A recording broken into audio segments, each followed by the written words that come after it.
Biiroon daldalaa magaalaa Finfinnee iddoo qooda fudhattoonni adda addaa argamanitti daldalli alidileen magaalaa Finfinneetti gaggeeffamu akkaataa seeraan ittiin hoogganamuu fi dinagdee keessatti bu'aa barbaachisu ittiin buusuu danda'u irratti qooda fudhattoota waliin mari'atameera. Waltajjii kanarratti qaawwa jiru adda baasuudhaaf hayyoonni yuunivarsiitii fi dhaabbilee adda addaarraa hirmaatan qooda kan fudhatan yommuu ta'u, haala rakkoolee daldala alidilee ittiin furuun danda'amu irratti dhaabbata bulchiinsi gaariin Afrikaaf damee gaanfa Afrikaa fi hayyoonni yuunivarsiitii Finfinnee waliin ta'uun qorannoo gaggeessee qooda fudhattootaaf dhiyeessee jira.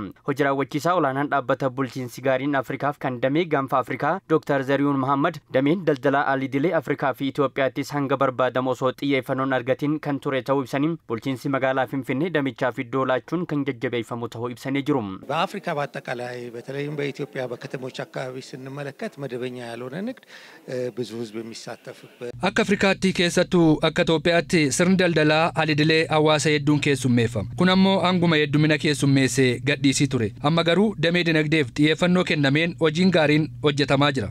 Keessattuu akka magaalaa Finfinneetti hojimaata daldala seeraa fooyyessuu irraa eegalee hojiin hojjetame hedduudha. Ammas taanaan qorannoo garaagaraan dabaaluun hojiin hojjetamaa jiru gara fuulduraaf abdii qaba. Hooggantuun biiroo daldalaa magaalaa Finfinnee Aadde Habiibaa Siraaj jarichatti yaada AMN Palaasiif laataniin daldala alidilee gara idileetti deebisuudhaa fi magaalattiin damee kanarraa akka fayyadamtu gochuudhaa fi hojiileen adda addaa hojjetamaa turuu ibsanii jiru. Haalli qabatamaa nama magaalaa kana keessa jiru maal fakkaata waa'ee daldala alidilee kan jirudha. Waraqaan tokkoffaan kan dhiyaate. Inni lammaffaan immoo bulchiinsi isaa maal fakkaata gara fuulduraatti akkamittiin jira kana bulchuu qabna kan jedhu irrattidha kan dhiyaate waan ta'eef akkuma beekamu bara 2009 kaasee dambiin baay'eetu magaalaa kana irratti kan hojjetamaa ture. Haa ta'u malee immoo haala qabatamaa amma jiruun garmalee haalli kun keessummeessuun seeraan keessummeessuun barbaachisaa ta'ee waan argameef waan irratti guutamee dambii lakkoofsa 184 2017 yeroo darbee ba'ee jira. Dambii sana irratti yeroo garagaraa hubannoo uumaa turre dubdeebii hawaasarraallee daldaltootarraallee argachaa turre. Aadde Habiibaan itti dabaluudhaan namoonni daldala alidilee irratti bobba'an labsii duraaniitiin namni daldala alidilee irratti bobba'e tokko maal ta'u akka qabu ifattee kan kaa'ame akka hin jirree fi hanqinni jiru ilaalamee labsiin biraa fooyya'ee bahee labsiin 184 muraa 17 qophaa'uudhaan rakkoolee damichaan jiran furuudhaaf hojjetamaa turuu ibsanii jiru. Sirna daldalaa keessatti dambii bara 2009 mirkanaa'een yeroon qabu yeroo ammanaa hojjeta kan jedhuun qabu ture. Kaapitaali isaanii garuu 10,000. Dambii amma mirkanaa'e kanaanii waggaa 2 murtaa'aadha. Waggaa 2 bakka kenname sanatti kan jiru hojjechuu danda'anu. Lammaffaan immoo kaapitaala isaanii haga birrii 200,000tti kan inni deemu. 200,000 gaafa gaanu daldala idileetti ce'uu jechuudha.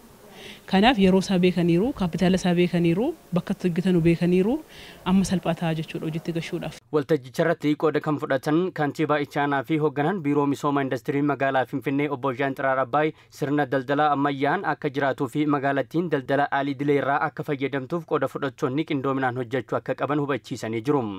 መመሪያ የማውጣት ስልጣን በንግድ ቢሮ ውስጥ ደንቡ ላይ መመላከቱን እርግጠኛ qajeelfama dambii ittiin bulmaata hojimaata daldalaa adda baafachuun mirkaneeffachuun isinirra jiraata. Dhimmoota akkasii bu'uurarraa adda baafannaan wanti hunduu ofiin of qajeelcha. Kanaaf qaamolee biroo ofitti dabaluun akka hojiin daldalaa hojimaata sirriin hoogganamuuf gama kantiibaanis hojiileen hedduun hojjetamaa jiru.